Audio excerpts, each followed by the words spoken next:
The mountains did not care about the war. They had stood there for 10,000 years before the first soldiers set foot on Afghan soil, and they would stand for 10,000 more after the last one left. They did not care about the wreckage burning in the valley below. They did not care about the 7 men lying still in the frost. They did not care about the 4 shadows moving through the pre-dawn dark rifles up boots, finding purchase on loose shale one careful step at a time. Master Chief Owen Briggs cared, though. He cared about every single detail. He was 52 years old, and in those 52 years, he had learned that the mountains of eastern Afghanistan were not just terrain. They were a test. They watched you. They waited for the moment you stopped paying attention, the moment you assumed you understood them, and then they killed you in ways you never anticipated. He had seen it happen to better men than himself. He had carried some of them home. He moved with the kind of stillness that only comes from decades of doing this in the dark. His team moved with him, 4 men spread in a loose diamond through the high rock, their night vision painting the world in shades of pale green. The wreckage was about 300 meters ahead. He could smell the fuel before he could see the full shape of it, that specific combination of JP-8 jet fuel and scorched metal, and something older that lived in every crash site he had ever worked. The radio crackled once in his earpiece, then silence. They had been out of contact with the forward operating base for 40 minutes. The landing zone they had come in on was already compromised. His team of 4 had fast-roped into a mountain valley at 0:30 with one objective: find the pilot, assess the situation, bring them home, dead or alive. Those were the orders. Those were always the orders. What the orders had not mentioned was what they would find when they got here. Petty Officer Weston, 24 years old, the youngest man on the team, still carrying the particular optimism of someone who had not yet had it fully tested, was the first to spot the body. He touched Briggs on the shoulder and pointed. Briggs saw it, a man in dark clothing face down 20 meters off their path. Then another. Then a third crumpled against a boulder. Briggs held up his fist. The team stopped. He scanned slowly. The wreckage of an A-10 Warthog came into full view through the green world of his anods. The airframe broken along the spine, the left engine, housing torn completely away. One wing crumpled back on itself. But the cockpit was largely intact. The A-10 had been built for exactly this. The designers had wrapped the pilot's seat in a titanium tub nearly 1.5 inches thick, over-engineered the entire aircraft around one central idea: get the pilot home. The ejection seat was gone. The parachute was somewhere on the hillside, 200 meters east, caught in scrub and rock. There was no pilot. But there were bodies, 7 of them distributed across the hillside with a spacing that was not accidental. Senior Chief Marcus Harwick appeared at Briggs' shoulder. Harwick was 46, the team's corpsman, a man who had gone gray early from seeing things that aged a person. He assessed the bodies the way he assessed patients, cataloging, moving to the next data point without spending emotion on any of it. 7, Harwick said. 7. Briggs confirmed. He crouched next to the nearest. Shot once, placed carefully. The weapon still loaded. The man had not returned fire. They didn't see it coming. Different positions, Harwick said, moving between them with measured steps. Different angles of approach. Whoever did this was moving between them. Not holding a position, hunting. Petty Officer Kowalski came up on the left. He was 30 years old, broad through the shoulders, constitutionally skeptical, in the way that kept operators alive past their expected careers.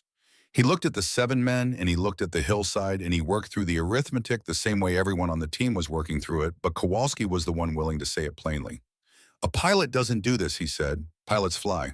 Whatever happened here, it wasn't a pilot. Briggs did not answer. He was looking at the ground, at the footprints in the frost-hardened dirt between the bodies, reading the pattern, the way he had been reading terrain for nearly 3 decades. The prints told a story of deliberate, unhurried movement from one position to the next. Patient, calculated, and small.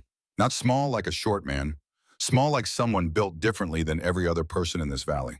Keep searching, he said. 50-meter radius, slow. They spread out. It was Weston who found her. He came around the east face of a large boulder, stepped into a natural depression in the rock, and stopped. His hand went to his weapon, but did not raise it. His voice, when it came through the earpiece, was the voice of a young man encountering something he had no framework for. Master Chief, I found Ghost Rider. Briggs was there in 90 seconds. She had chosen the position well. Back protected by solid rock sight lines extending 180 degrees across every approach. 2 natural exits behind her. She had her back to nothing and her eyes on everything. It was the kind of position someone chose after thinking carefully about what they were doing, not the kind someone stumbled into while frightened. She was sitting with her left leg extended, right knee slightly bent, and she was holding a Beretta M9 in both hands aimed at the center of Briggs's chest. She was 27 years old, 5 feet 4. She could not have weighed 120 pounds. Her flight suit was torn at the left shoulder, packed tightly with strips cut from the same material. The left thigh was worse in terms of what had happened there, a wound that someone had addressed with suturing, visible even in the pre-dawn gray. The thread was dark, the knots tight, the closure clean. Someone had understood exactly what the tissue needed. Her hair was matted with dust and dried blood. There was a cut above her left eyebrow that had stopped bleeding hours ago. Her eyes were dark and they moved between Briggs and Weston with the systematic quality of someone who had not stopped running threat assessments since the moment she ejected from a burning aircraft into the Afghan night. She did not look panicked. She did not look relieved. She looked like someone solving a problem. "Call sign," she said. Her voice was low and rough from the cold. It did not waver. "Neptune 6, Briggs said. "SEAL Team 6, we're here to bring you home." 1 second of silence. "Identify." He held up his ID. She determined that without lowering the weapon, taking her time. When she was satisfied, she lowered the M9, not holstered. It lowered it muzzle toward the ground, finger alongside the guard. "Captain Sloan Drake," she said. "Ghost Rider is the call sign." "Yes, ma'am." He was looking at the suturing on her thigh. "I needed my leg to work," she said simply. Harwick moved toward her immediately, kit open. He was a man who expressed himself through action, and opening that kit was the closest he got to saying he was glad she was alive.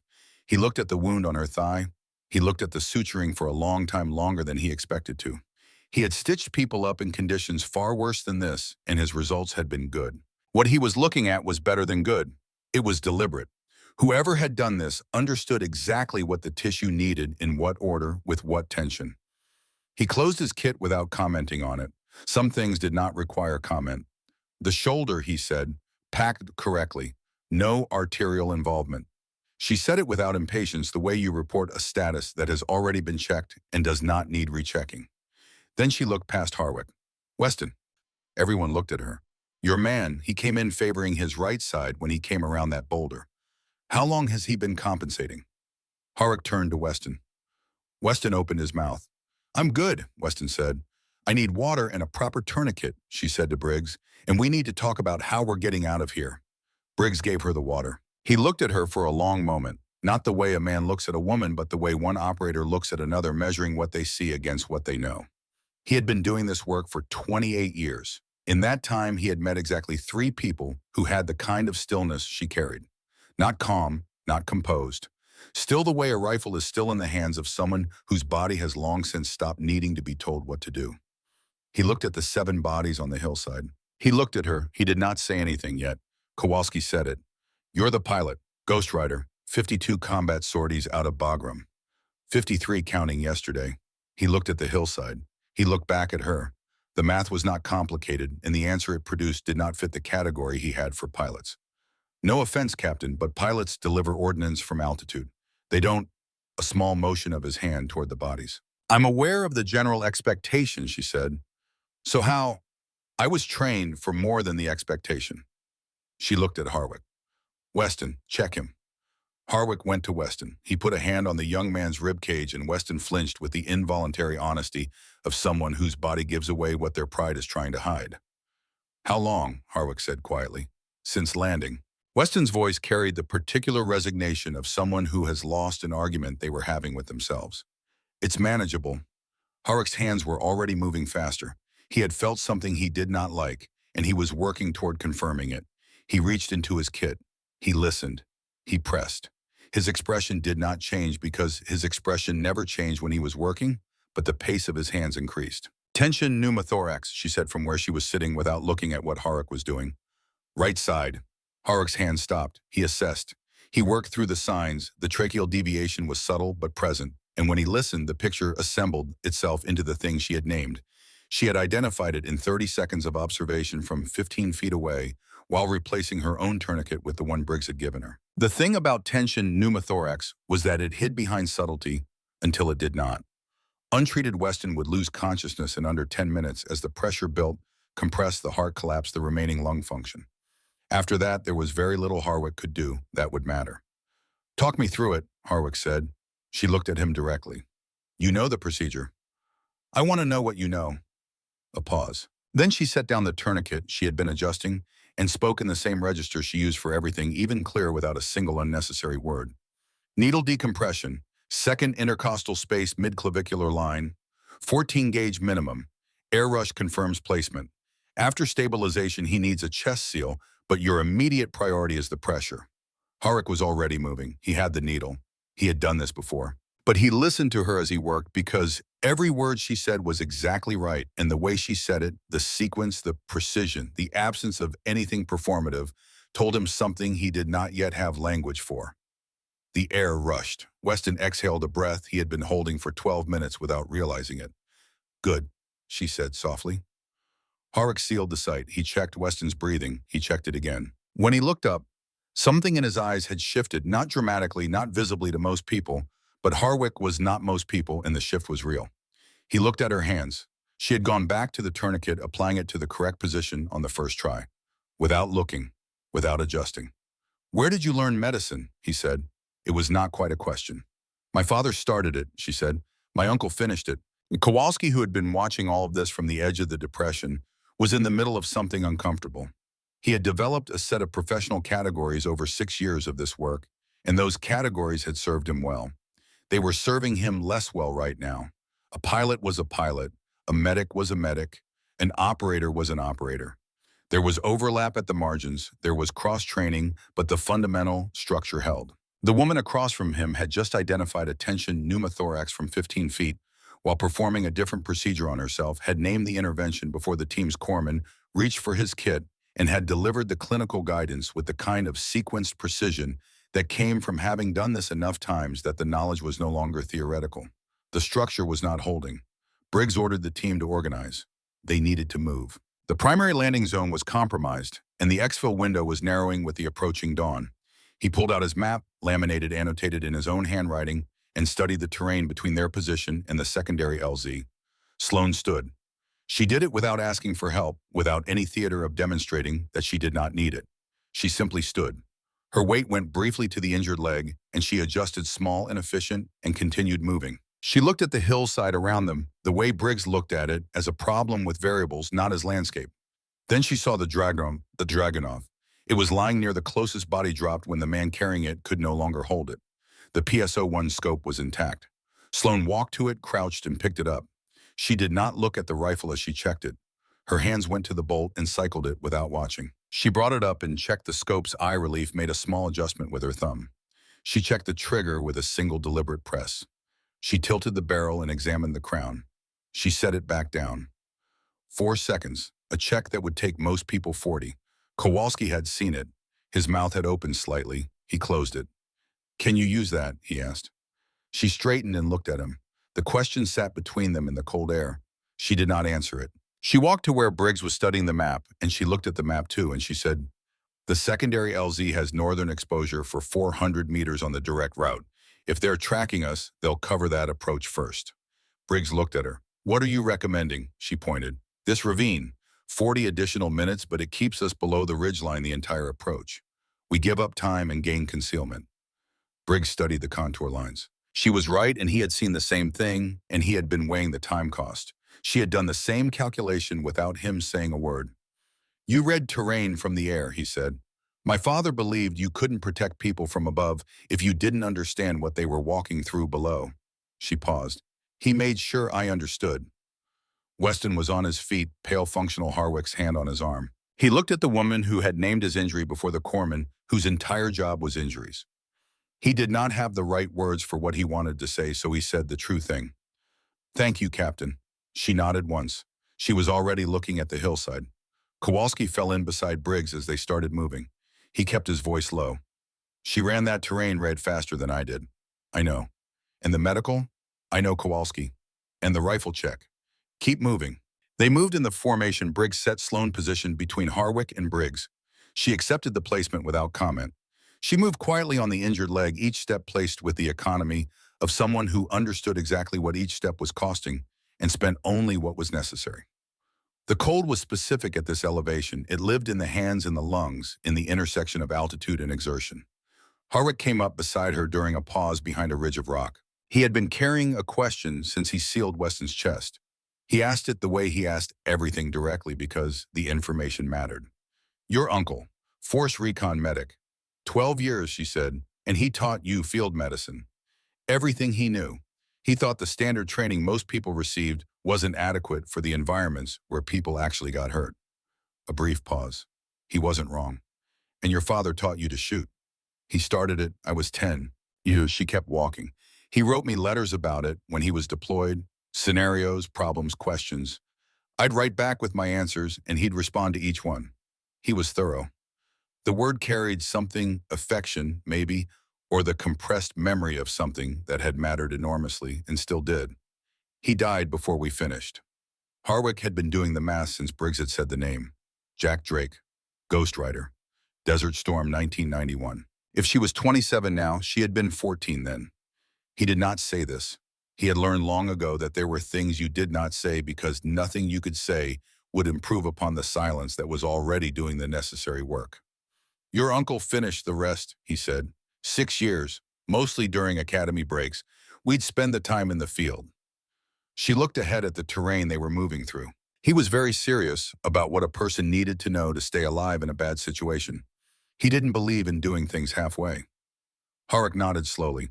He was thinking about the suturing on her thigh, which he had not commented on but had not stopped thinking about. He was thinking about the decompression assessment. He was thinking about the Dragunov check. He was assembling a picture from these pieces, and the picture was unlike anything he had assembled in 22 years as a Navy corpsman. He had developed a gesture over those years that he kept for specific moments, both hands extended, not one offered to something that deserved more weight than a standard acknowledgement. He had done it 4 times in his career, each time to someone who had done something that required both hands to receive properly. He thought about it now, looking at her in the gray pre-dawn, and put the thought away to wait for the right moment. Why isn't any of this in your service record? He asked. Because my service record reflects what the Air Force asked me to tell it, she said. Flight hours, formal certifications, enrolled training programs. No one asked whether I'd been learning to shoot since I was 10 and studying trauma medicine since I was 17. The smallest pause. I answered every question they put to me honestly. They didn't ask the right ones. Briggs was up front, and he had been thinking about this for the last 30 minutes. Not just about what she could do, but about the shape of it, the specific combination, the integration of things that were not supposed to exist in the same person. He had been in this work long enough to know that most people were very good at one thing. The genuinely dangerous ones were very good at 2 or 3 things simultaneously, and the rarest of all were the people who had integrated those things so completely that they no longer existed as separate skills, but as a single fluid capacity for solving whatever problem was in front of them. He was thinking about what he was going to write in his report when this was over. He was thinking about what words would be accurate. He was also thinking about the signal. It had been nagging at him since the radio crackled with the compressed data reading 40 minutes ago. The A-10's emergency locator transmitter had gone dark within 4 minutes of the ejection, which was part of what had made this mission so difficult to plan. What was transmitting now was something different. A secondary signal, narrowband directional, on a frequency that did not appear in any technical documentation for the aircraft. Someone had put something in her plane that was not supposed to be there. He filed this and kept moving. The sky was turning from black to the deep blue-gray of pre-dawn when they stopped behind a long, flat shelf of rock. Briggs checked his radio. He checked his map. He scanned the ridgelines. Captain, he said, your aircraft. The avionics module, the signal we're reading, is that equipment you recognized? She was quiet for a moment. The right kind of quiet, not evasive but precise. I knew something was wrong before yesterday. 3 times in 6 weeks I was assigned to fly over the Kunar Valley at specific coordinates and specific times. The assignments came through normal channels, paperwork correct, but the tactical justification was thin, and the timing was more specific than close air support missions usually require. She paused. I reported it to my squadron commander. And? He reviewed it and said the assignments were appropriate. Briggs absorbed this. And then someone provided your flight path to the people with the SA-7. Someone provided them with something. An SA-7 is capable, but it has constraints. The shooter has to be positioned correctly, timed correctly. That doesn't happen by accident with a fast mover at operational altitude. She looked at the crash site, invisible now behind 2 ridgelines.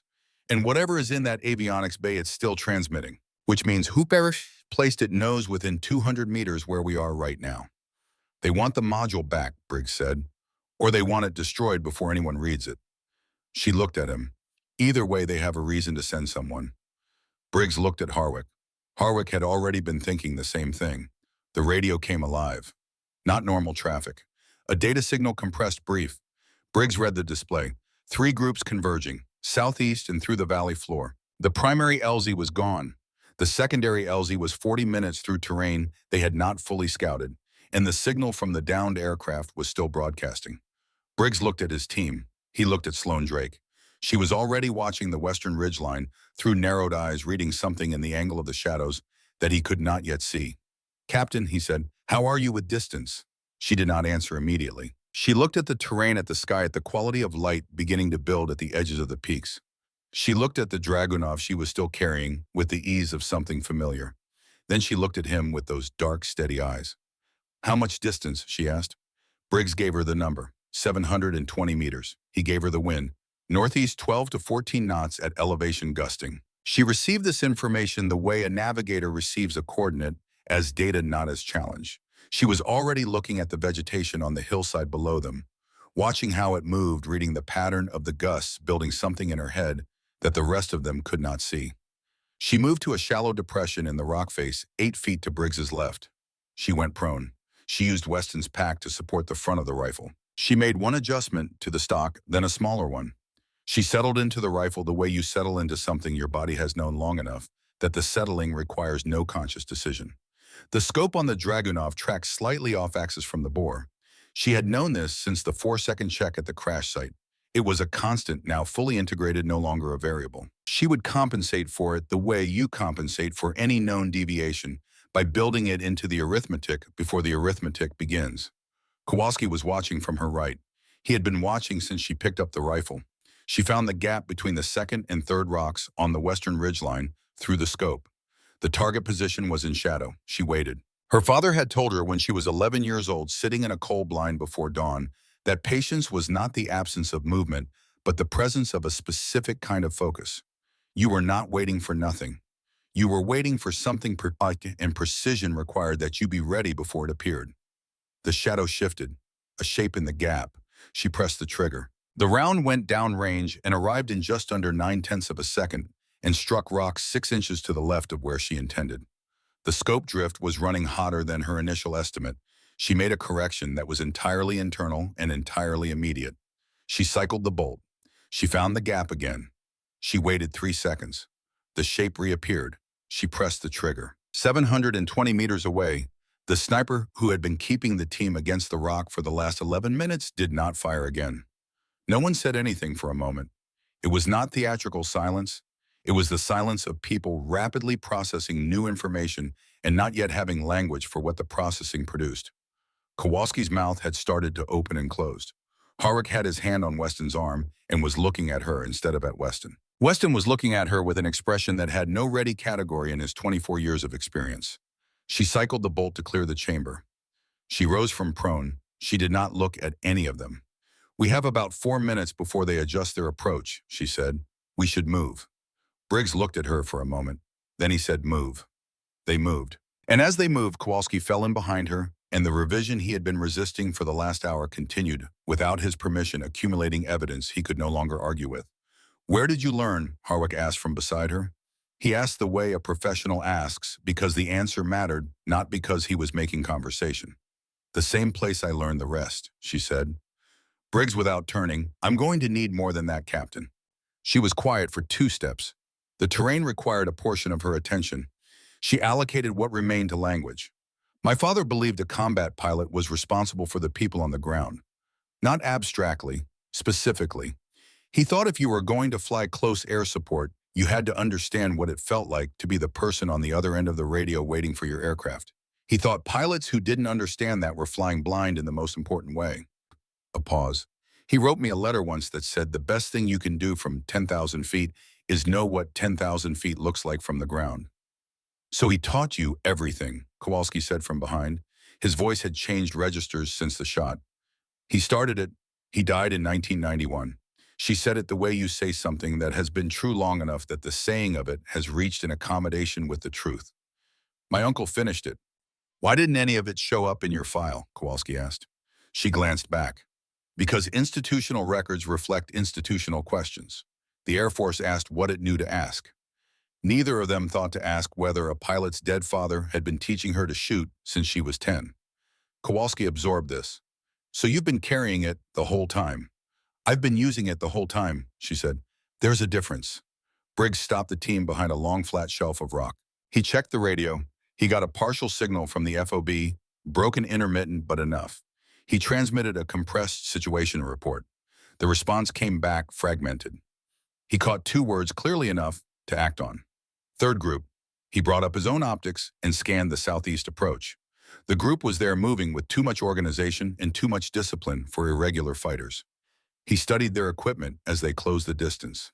He lowered the binoculars. He looked at Harik, who had seen the same thing. The group approaching from the southeast was carrying American equipment, not captured equipment, not mismatched gear acquired through the informal economies of prolonged conflict. This was organized, standardized American equipment worn by people who moved with the specific disciplined manner of American training. Who are they? Weston asked.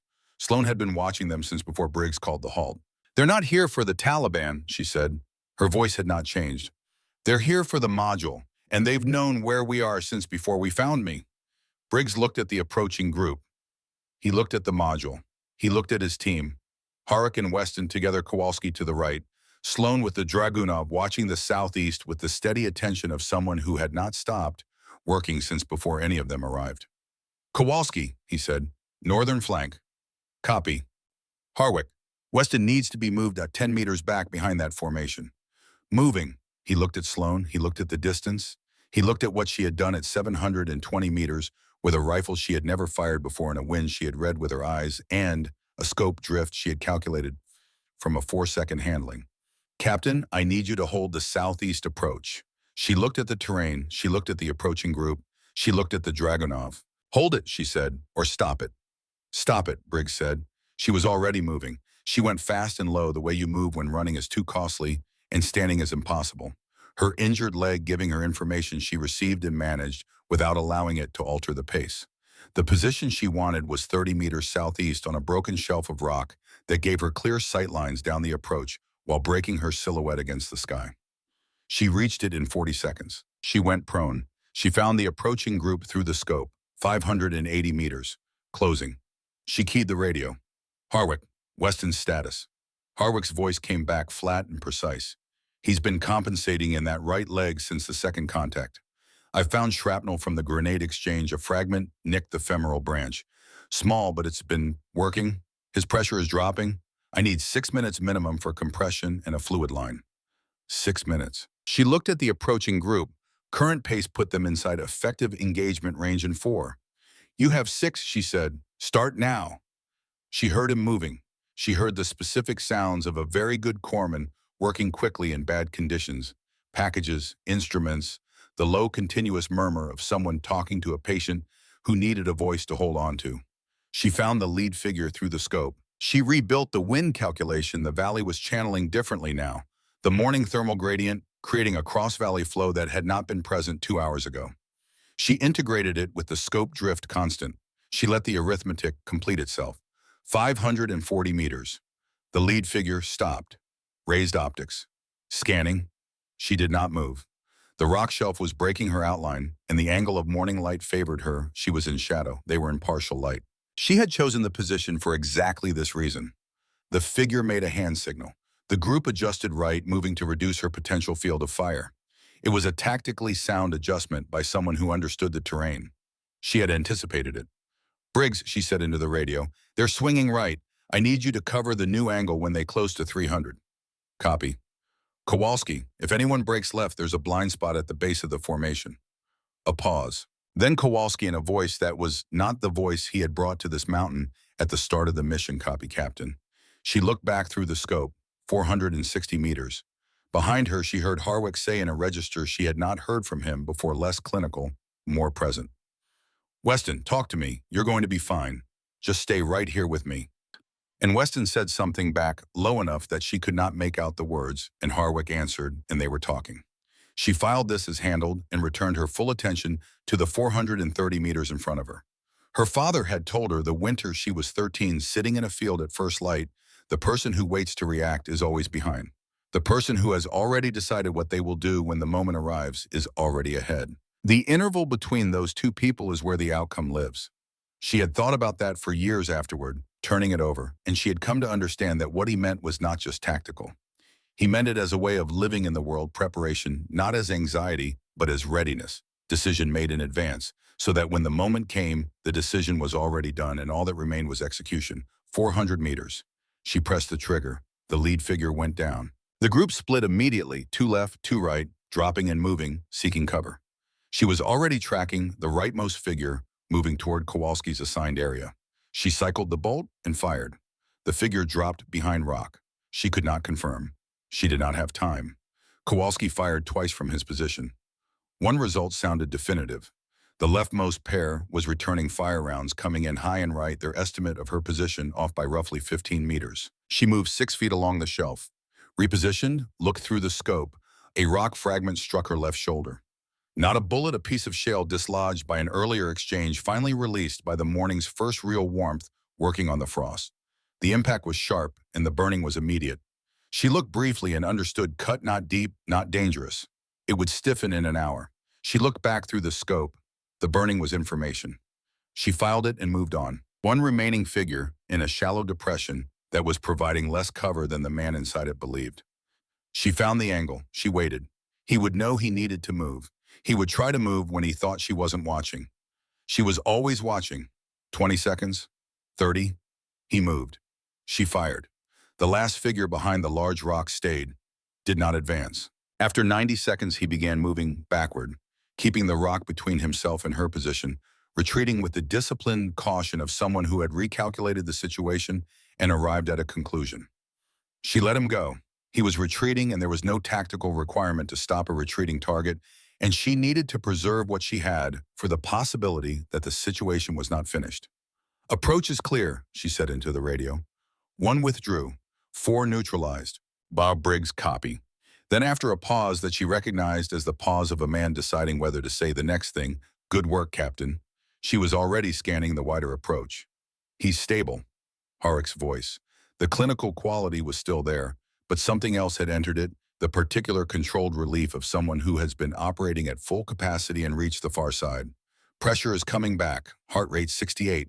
She allowed herself one slow exhale. Then she turned around and came back to the team. Weston was on the rock shelf with Harwick beside him, a fluid line running his color genuinely improved from 20 minutes before. He turned his head when he heard her approach and looked at her with an expression she did not have a ready category for. It was not gratitude exactly, though gratitude was in it. It was the expression of someone given something they did not ask for and do not know how to account for the receiving of it. "Captain," he said, "don't sit up." "I wasn't going to." "Good." Kowalski was at her left. He stood there without saying anything, which was unusual for him. She had spent most of the night developing a sense of when Kowalski's silences were tactical and when they were something else. This was something else. 4, he said finally. "From a rifle you'd never fired. 720, 1100. He looked at the southeast slope. "And now, the distances were what the situation required," she said. He was quiet for another moment. She recognized that he was arriving somewhere real, and she did not rush him. The most important arrivals took the time they took. "I was wrong," he said, "about what I assumed when we found you. I had you in a category that wasn't accurate." "You had me in the category the situation suggested," she said. "That's not wrong. It's how pattern recognition is supposed to work." "The pattern was incomplete. I should have updated it faster." "You updated it when the evidence was sufficient." She looked at him steadily. "That's the correct standard." He held her gaze. Then with the directness of a man who did not apologize often and wanted it to count when he did. "I'm sorry, Captain." "Accepted," she said, "clean, complete." Nothing added. Briggs had reestablished radio contact with the FOB. He transmitted a full situation report, team status engagements, Weston's medical situation, the module, the approach corridors. He listed her contribution with the particular care of someone choosing words that would become part of the official record and needed to be right. He said, "Pilot is not a casualty. Pilot is an asset. Operational contribution to this exfil is significant and will require full command-level debrief. This is not a rescue. Repeat, this is not a rescue." She heard it through the earpiece. She said nothing. The extraction came 40 minutes later. The MH-60 came in from the west low and fast, following the valley floor flaring into the clearing Briggs had marked. The crew chief was out before the skids settled, scanning weapon up. He saw her. She was standing on the edge of the LZ with the Dragunov slung across her back, the smallest person on the ground by a significant margin, carrying 20 hours of a mountain on her face and in the set of her shoulders. The crew chief's scan stopped on her arm. She held his eyes for one moment, then moved to help with Weston. On the aircraft, Harwick worked on Weston for the full duration of the flight. She sat across from them with her back to the bulkhead and watched his hands with the focused attention of someone tracking a procedure, not watching for reassurance. Several times Harwick looked up and found her watching, and he understood what she was doing, and he did not find it unsettling. He had worked alongside doctors who were less attentive. The FOB came into view below the organized geometry of a forward operating base, wire and barriers. In low buildings, the impermanence of a place that existed entirely in service of something happening elsewhere. Colonel Warren Eckhart was on the tarmac. He was 57 years old, with the bearing of a man who had spent his adult life in situations where bearing was the only thing fully in his control. He had commanded in the Kuwaiti theater during the First Gulf War, in the initial phase of this conflict, and in several things between that did not appear in his official biography. He had the kind of face that did not move much and the kind of eyes that moved constantly. He was holding a cup of coffee, and he did not lower it as the helicopter settled. Harwick and Briggs moved Weston to the waiting trauma team. Weston turned his head to look back at Sloan as they took him, and she gave him a single nod, and he was gone into the organized urgency of the aid station. Sloan stepped off the aircraft onto the tarmac and stood in the rotor wash and looked at Eckhart, who was walking toward her. He stopped 2 feet away. He looked at her for a moment, not long, but long enough to be intentional, the assessment of a man who had been told something and needed to verify it directly. "Captain Drake," he said. "Sir." "Ghostwriter." "Yes, sir." He looked at her for another moment. Then he said something that arrived from below the prepared language of a senior officer greeting a recovered pilot. "I was a ground commander in the Kuwaiti theater in January of '91, he said. "We called for air support during an armor push that was going badly. A voice came over the radio and told us exactly what he was going to do and exactly when, and he did exactly that, and men who should not have come home that day came home. I pulled the name from the after-action report afterward." He paused. "Jack Drake, ghostwriter. I've carried that name a long time." She received this without deflecting it. "Today," he said, "I'm going to carry yours." He extended his hand. She shook it. Then Harwick was there. He had transferred Weston and crossed the tarmac with the directness of someone who had somewhere specific to be. He stopped in front of her and extended both hands. "Not one, both." She looked at his hands. She took them. He held them for a moment without speaking. 22 years as a corpsman, 4 times in that career he had extended both hands to someone. He had thought about doing it on the mountain when she identified Weston's pneumothorax from 15 feet away while replacing her own tourniquet. He had put the thought away and waited until he was certain. He was certain now. "2 hands," she said quietly. "2 hands," he confirmed. Kowalski was behind her. He did not wait for her to turn. When she did, he was already standing the way he stood when things were formal. "I said it once, but I'll say it in front of command. You earned every foot of this tarmac, Captain. Probably earned it before we got there. You held your position when it mattered," she said. "That's what counts." He nodded once, and they both meant what had been said, and that was enough. Eckhart took custody of the module, personally sealed and tagged from Briggs. He did not say what would happen to it. He did not need to. The look he exchanged with Briggs communicated everything that needed to be communicated between 2 men who had been in this work long enough to understand what certain objects meant and what processes they would set in motion. What the module contained took 11 days to fully decrypt. Sloan was not in the room when the results came back, and she was not briefed on the specifics, and she understood that she would not be, not yet, possibly not completely, possibly not ever. What she was told 6 weeks later in a meeting that lasted 4 minutes, attended by 3 people she had never seen before and would not see again, was that the investigation was proceeding, that the flight assignments she had flagged were being reviewed, and that her report to her squadron commander had been received and logged at the time and had subsequently been forwarded to channels she had not known existed. Someone had been listening. It had taken time. These things always took time. She accepted this the way she accepted most things, as information, not as verdict. The work she had done on that mountain was complete. What happened next belonged to a different process run by different people in rooms she would not enter. That was how it was supposed to work. She chose to believe that it would. The 5 men on the southeast slope were not identified as American military in any official communication Briggs ever received. What he did receive 3 weeks later was a quiet conversation with a man from an office that appeared on no organizational chart who asked him to describe their equipment and movement patterns in response to contact. Briggs described what he had seen. The man nodded, wrote something down, thanked him, and left. Briggs never heard about it again. In his experience, that meant someone else was handling it through a door he did not have a key to. He did not find this satisfying. He found it familiar. She was taken to the aid station where her shoulder was properly cleaned and dressed, and the suturing on her thigh was assessed by the flight surgeon, a young captain who had been briefed, who examined her work for a long moment and then looked up at her and said only, "This is good work." She said, "Thank you." He went back to cleaning the shoulder wound. He looked at her hands once briefly and then returned to his task. She slept for 4 hours. When she woke, Briggs was in the chair beside her cot, looking at the wall and thinking about something that had nothing to do with the wall. She sat up. He looked at her. "How are you?"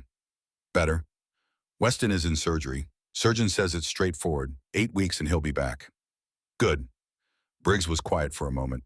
He was a man who spent most of his professional life not saying more than the situation required. He said more now.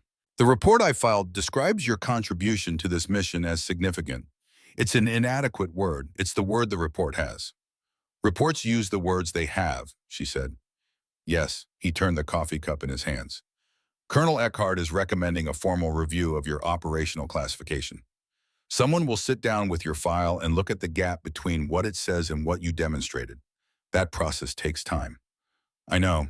And you'll be grounded during the aircraft investigation, 6 to 8 weeks. She nodded. She had known this was coming. An A-10 loss initiated mandatory investigation regardless of circumstances, and these circumstances were unusual enough to extend the standard timeline. "Use the time," Briggs said. She looked at him.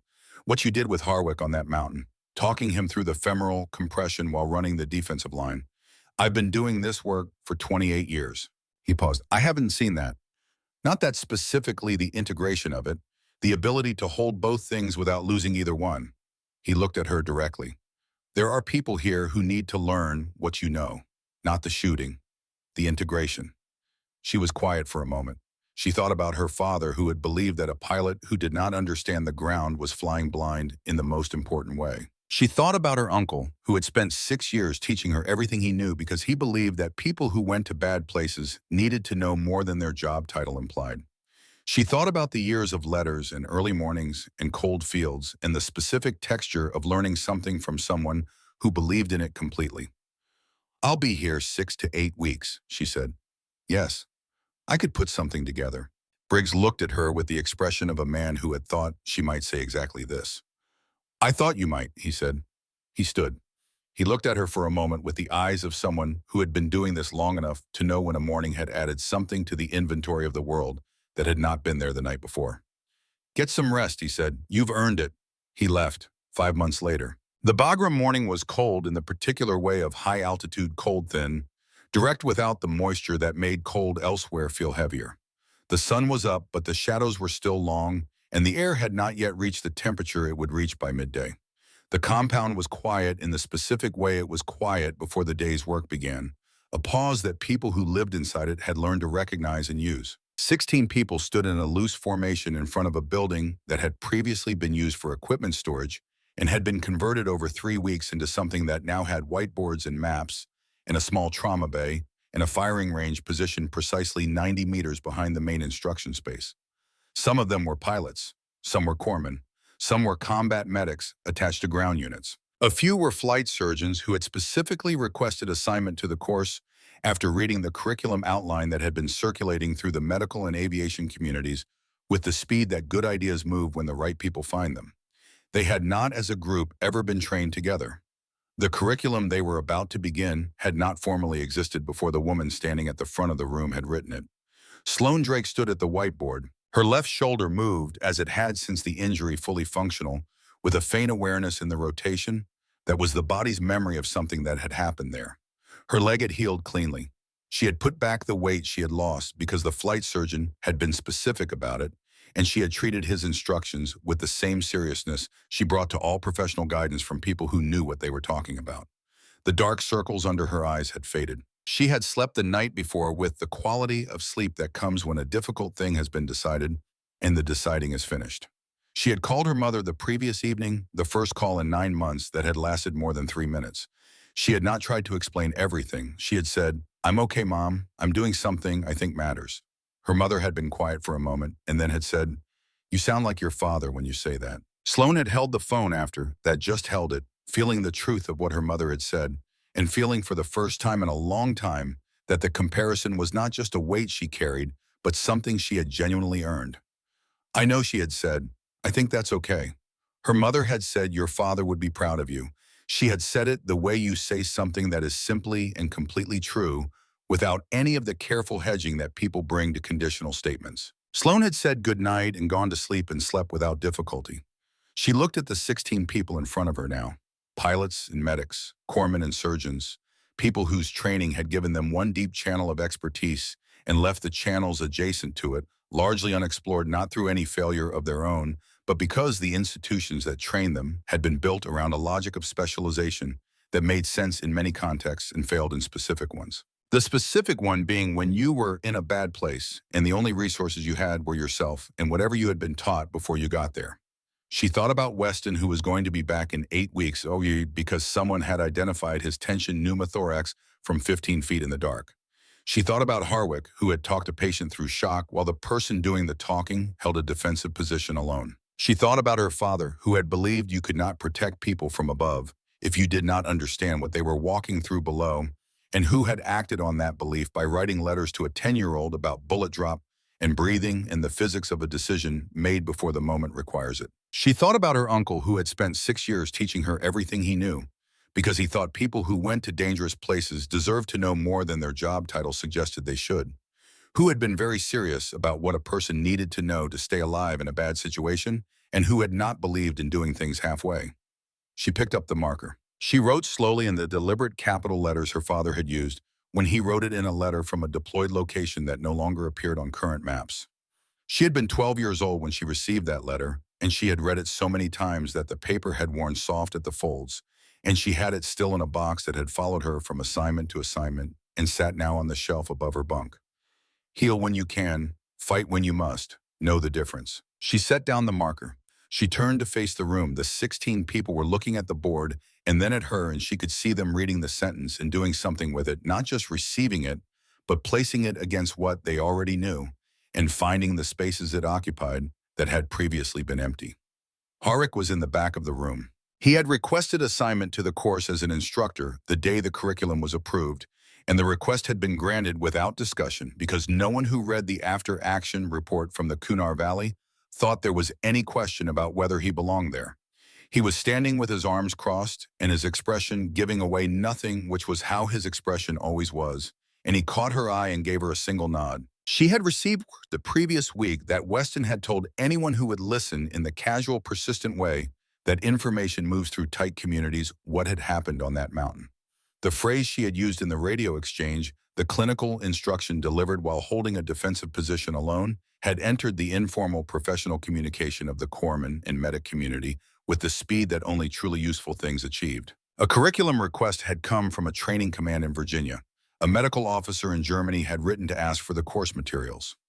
A colonel in the Army's Special Forces Command had sent a brief email asking whether the course could be adapted for Green Beret medics. She had answered each inquiry with the same careful, direct language she brought to everything. Yes, here is what we have. Here is what we are still developing. Here is what we know, and here is what we are still learning. Because they were still learning. That was the thing her father had always understood, and that she had come to understand in her own way. You were always still learning, and the moment you stopped was the moment the knowledge stopped being useful and started being merely historical. She looked at the 16 people in the room.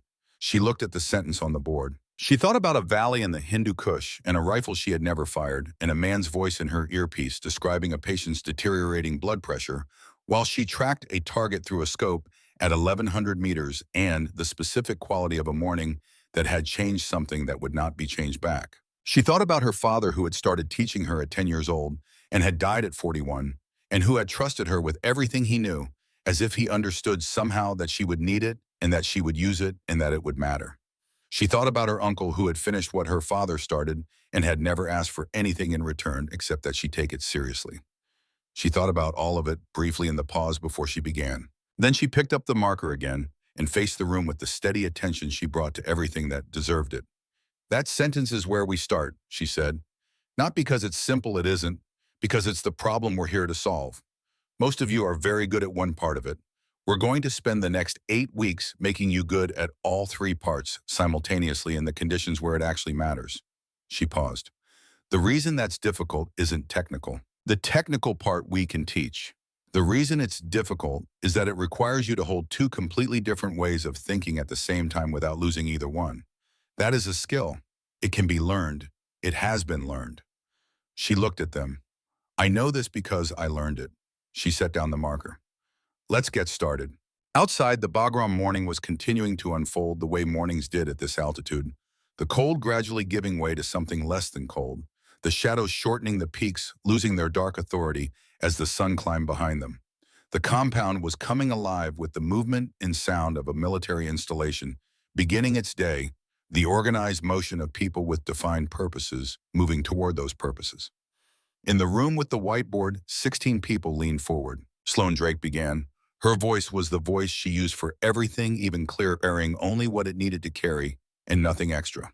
It was the voice of someone who had learned to speak from people who believed that clarity was a form of respect, that saying the true thing in the right words was its own kind of precision, as exacting in its way as the calculation of bullet drop at 700 meters or the placement of a needle in the second intercostal space in the dark. It was her father's voice shaped by years and experience and loss and everything that comes after loss into something that was fully and completely her own. She taught for 4 hours that morning. When they broke, 2 of the pilots stayed behind to ask questions. One of the corpsmen stayed to look at the curriculum outline she had drafted, reading it with the particular focus of someone who recognized immediately that it addressed something they had long understood was missing. Harik made coffee and brought her a cup without being asked, and she took it and drank it and thanked him, and they stood together for a moment in the room with the whiteboard before the afternoon session began. Your father would have wanted to see this, Harik said. She looked at the sentence on the board. He would have wanted to teach it himself, she said. And then he would have told me I was doing it wrong in at least 3 specific ways. Harik almost smiled. Would he have been right? She thought about this honestly, the way she thought about everything that deserved honesty. About one of them, probably, she said. She drank the coffee. Outside, the briefing for tomorrow's mission was scheduled for 0800. She had received the preliminary information the night before and had spent 40 minutes with the map before sleeping. The terrain was different from Kunar. The parameters were different. The team she would be working alongside was different. The skills required were the same. She set down the cup. She looked at the sentence on the board one more time, reading it the way you read something you know completely, but still need to see the way you return to a map before entering terrain you have already studied, because the looking itself is part of the preparation. Heal when you can, fight when you must. Know the difference. She picked up the marker and turned back to the room. There was more to teach.